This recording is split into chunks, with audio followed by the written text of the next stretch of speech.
welcome to the family, son. From Software, a name you undoubtedly know as one of the staples of the video game industry. They've brought gamers immersive and extremely punishing action RPG worlds for years now. But before FromSoft became a household name for the Soulsborne series, they were better known for two franchises: the spiritual precursor to Dark Souls, Kingsfield, and the frantic mech shooter series Armored Core. But then, in 2004, they branched out into the survival horror genre, creating what would become one of the rarest and most expensive PlayStation 2 games. Of course, I'm talking about Kuon.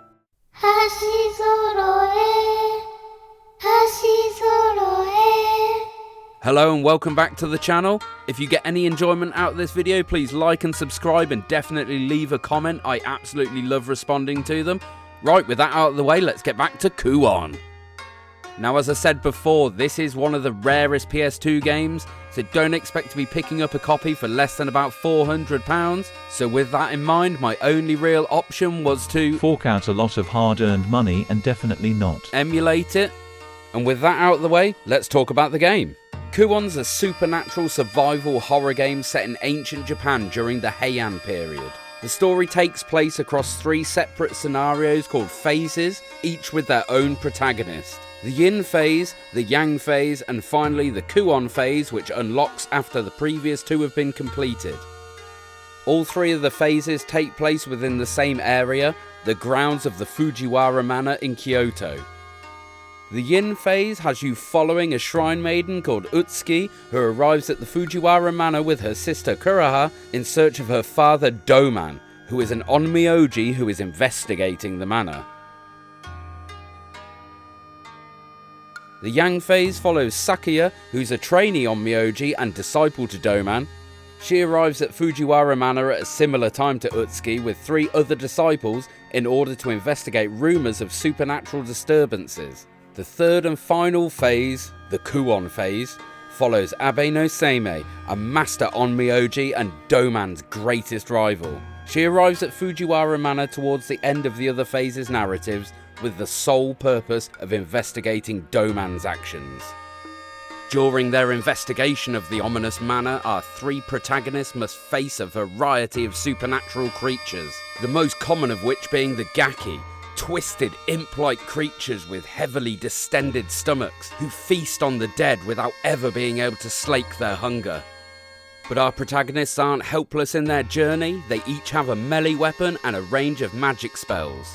The magic's cast via spell cards that can be found all over the manor, but these are a consumable, so it's one cast per card. And unfortunately, they do range from being incredibly powerful to essentially useless. As for the melee options in the game, Utsuki wields the Guardian Blade, which is a small ceremonial sword.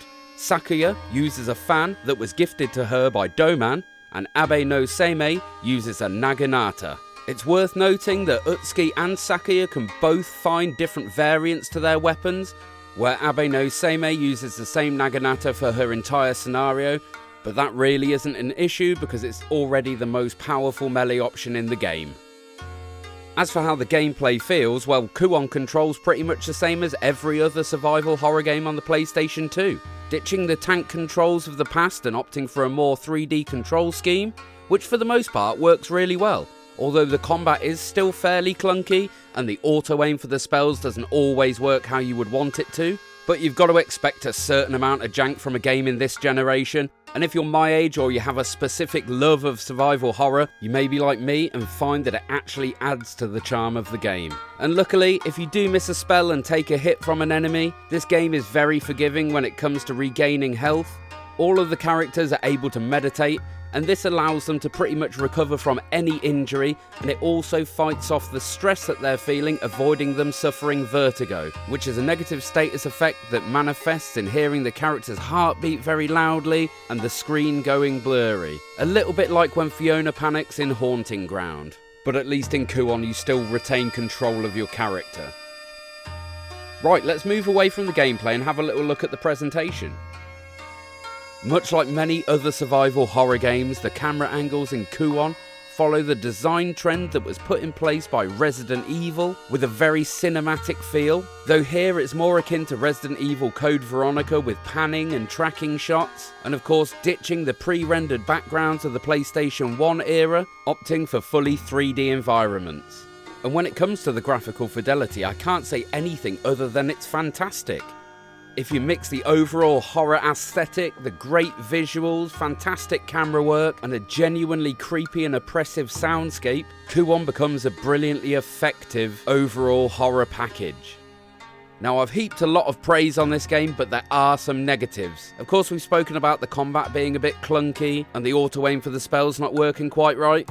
But the one thing that really irks me is something I feel I shouldn't even care about, and that's the in-game continuity. You see, the three stories are interconnected and generally work very well, but there's just too much crossover in items you need to collect and puzzles you need to complete, especially between Utsuki and Sakuya's phases. And I know this is incredibly common, especially in video games of this age, but I just wish it wasn't the case, because breaking the continuity just takes away from what is otherwise a really good interconnected story. And with that being the perfect segue, let's discuss what actually happens in the plot of the game.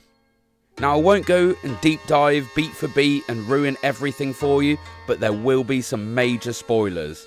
And of course, if you do want a full explanation of the plot, then just let me know down in the comments.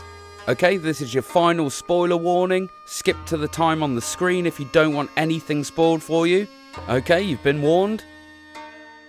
Now it's time to talk about forbidden rituals, a pair of mulberry trees, and a couple of really creepy twins.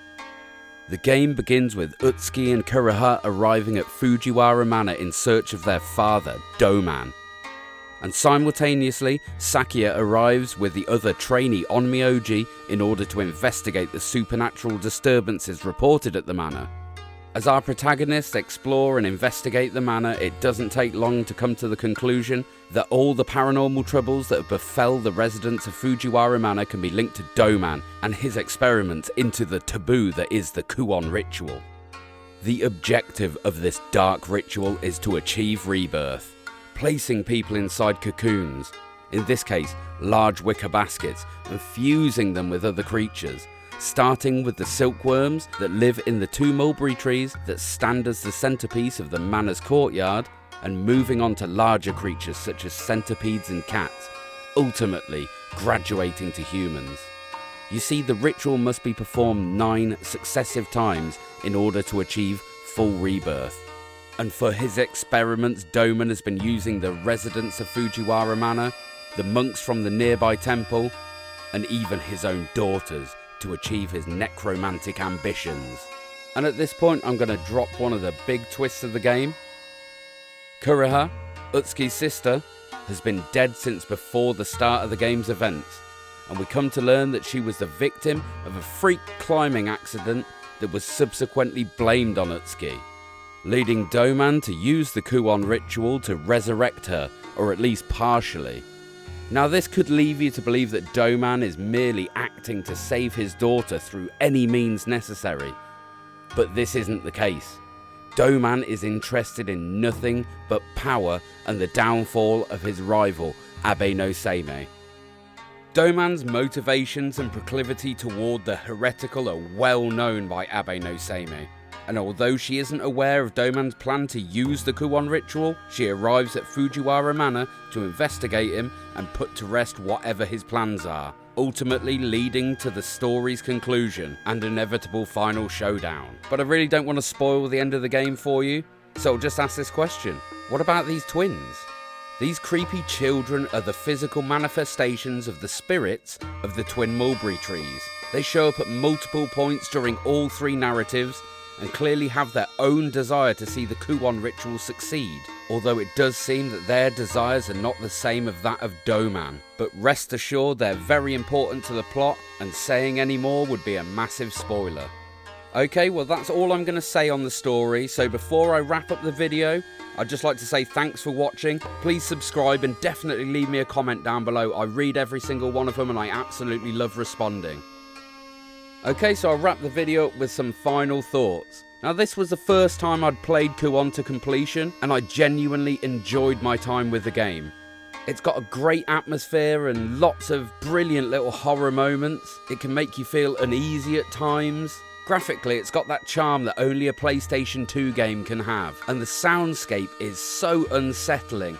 It's a brilliant game to play on your own in the dark. And although the story can be a little bit hard to follow, it genuinely is one of the strongest parts of this game. I really do recommend experiencing it for yourself, but one thing I wouldn't recommend is forking out the kind of money this game goes for. It definitely isn't worth that, but it is worth playing. And I'm sure you all know how to get hold of a copy of it, and I'll just leave it at that. And once again, just say thank you for watching, like, subscribe and comment. I'm sorry it's been so long since I've made a video. Sometimes life just gets in the way, but hopefully I'll be back with at least a semi-regular schedule from now on. And hopefully I'll see you on the next video.